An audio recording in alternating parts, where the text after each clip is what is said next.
మావయ్య, నేను ప్రాణాలతోనే ఉన్నాను మావయ్య. అనాథ శరణాలయం కాలిపోయిన రోజున నేను అక్కడ లేను మావయ్య. నువ్వు చెప్తుందంతా నిజం మావయ్య. ఆ రోజు అశోక్కి బెయిల్ ట్రై చేయడానికి నేను బయటే ఉన్నాను. మరి ఈ 12 రోజులు నువ్వు మమ్మల్ని ఎందుకు కలవలేదమ్మా? నువ్వు చనిపోయావని మేమెంత బాధపడ్డామో తెలుసా? కనీసం ఒక్క ఫోన్ అయినా చెయ్యాలి కదమ్మా. సారీ అత్తయ్య. అశోక్ అరెస్ట్ అయినప్పటి నుంచి నేనులా లేను. అశోక్ని ఎలా బయటికి తీసుకురావాలని తప్ప వేరే ఆలోచనే రావట్లేదు. ఏదైతేనేం నువ్వు ప్రాణాలతో ఉన్నావమ్మా, మాకు అది చాలమ్మా. ఇక నువ్వు బయట ఉండొద్దు, పదమ్మా మన ఇంటికి వెళ్దాం. మావయ్య, నేను ఇప్పుడే ఇంటికి రాలేను. కొద్ది రోజులు వెయిట్ చేయండి, నేను అశోక్తోనే తిరిగి వస్తాను. అమ్మా, వాడు జైల్లో ఉన్నాడు. నువ్వైనా మాతో ఉంటే మాకు కొంచెం నెమ్మదిగా ఉంటుందమ్మా. నువ్వే ఉద్యోగం చెయ్యక్కర్లేదు, నువ్వు ఇంట్లో ఉంటే చాలమ్మా. అయ్యో కుదరదత్తయ్యా. అదేంటమ్మా అలా అంటున్నావు? మావయ్య, నేను మీ దగ్గర ఒక విషయం దాచాను. ఈ విషయం అశోక్కి తెలుసు. అశోకే మీతో చెప్పొద్దన్నాడు. ఏంటమ్మా ఆ విషయం?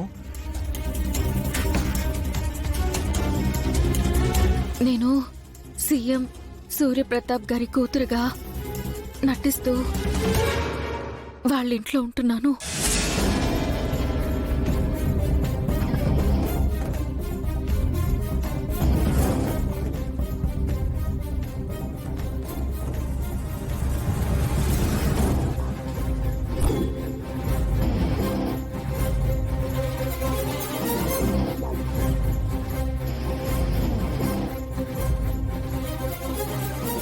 అదే మావయ్య, ఇదంతా మీ అబ్బాయే చేపిస్తున్నాడు. వాడు చెప్తే నువ్వు చేస్తావా?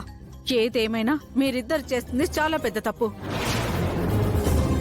నువ్వు అనాథవైనా ఆ విరూపాక్షమ్మ గారు నిన్ను చేరదీసి నీకు ఆశ్రయం ఇచ్చారు. అలాంటి తల్లిని బాధ పెట్టడం కరెక్ట్ కాదమ్మా. పదమ్మా, ఇప్పుడే మనం వెళ్ళి వాళ్ళ కాళ్ళ మీద పడి జరిగింది మొత్తం చెప్పి క్షమాపణ కోరుకుందాం. ఏం మాట్లాడుతున్నారు మావయ్య? కాళ్ల మీద పడి క్షమించమంటే క్షమించేస్తారా? ప్రాణాలు తీస్తారు. వాళ్ళు ఏమైనా చేయని అమ్మా, నువ్విలా తప్పు చేయడం మాకిష్టం లేదు.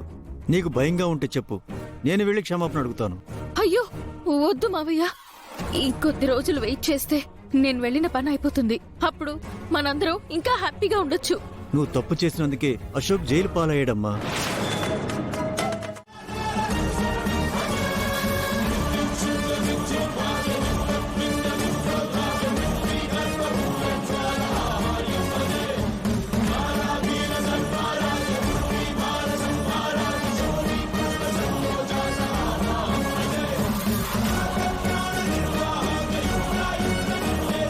అమ్మో, రాజు హాస్పిటల్కి తీసుకెళ్తున్నాడు. ఇప్పుడు ఏం చేయాలి?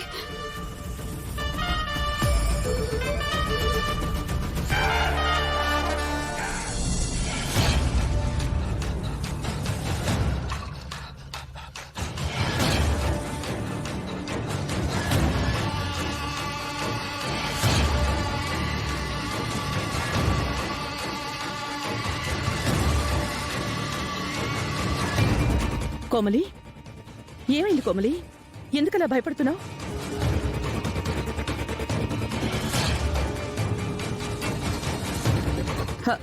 ఏమైందో చెప్పు కోమలి.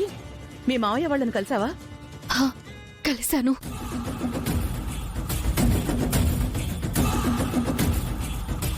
జరిగింది మొత్తం చెప్పి క్షమాపణ కోరుకుందాం.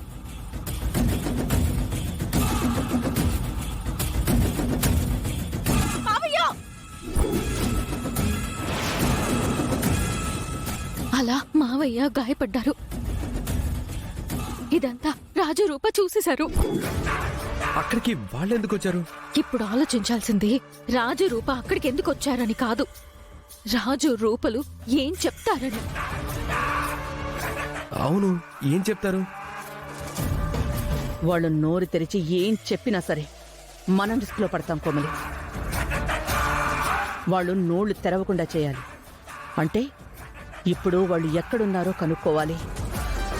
మావయ్య గాయపడ్డారు కాబట్టి రాజు రూపల్ని తీసుకుని హాస్పిటల్కి వెళ్ళుంటారు. కానీ ఏ హాస్పిటల్కి తీసుకెళ్ళుంటారో ఎలా తెలుసుకోవాలి? చెరువుగట్టుకి దగ్గరలో ఉన్న హాస్పిటల్కే తీసుకువెళ్ళాలి. మనం ఆ హాస్పిటల్కి వెళ్తే సరిపోతుంది. ఏం చెయ్యాలి, ఎలా చెయ్యాలనేది అక్కడ సిచ్యువేషన్ బట్టి ప్లాన్ చేద్దాం. ముందు హాస్పిటల్కి వెళ్దాం, పదండి. రారా.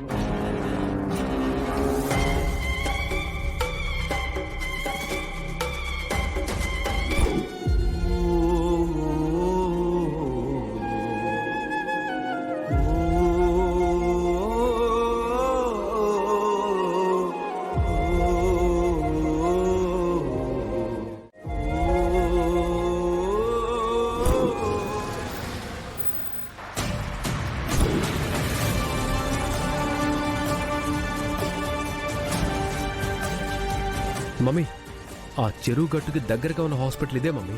అయితే మా మావయ్యని ఈ హాస్పిటల్లోనే జాయిన్ చేస్తుంటారు. పదండి చూద్దాం.